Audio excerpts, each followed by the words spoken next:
Timeline.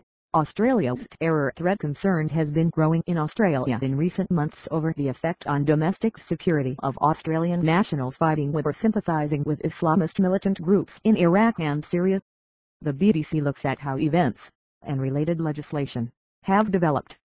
July 21, 2014, officials say Australian suicide bomber behind Iraq blast.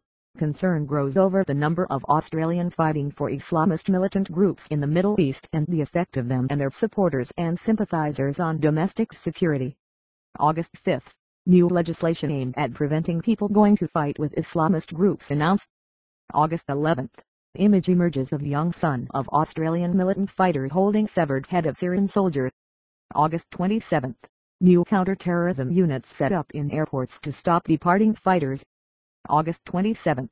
Director General of Australia's spy agency, David Irvine, says 15 Australian militants have died fighting in Iraq and Syria. 100 or more people in Australia are actively supporting militant groups by recruiting new fighters and providing funds, he says. September 10. Brisbane Islamic Centre raided. 2 charged with terrorism offences. September 12. Australia raises terror threat level from medium to high, for the first time since the system was introduced in 2003. September 14. Prime Minister Tony Abbott commits 600 troops to fight against Islamic State, as part of a multilateral effort. September 18.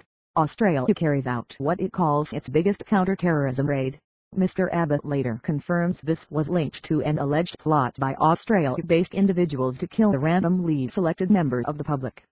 The intelligence is reported to have come from an intercepted telephone call involving an Australian fighter with Islamic State in Syria. September 23. The teenager described as a known terror suspect is shot dead after he stabs 2 police officers at a Melbourne police station.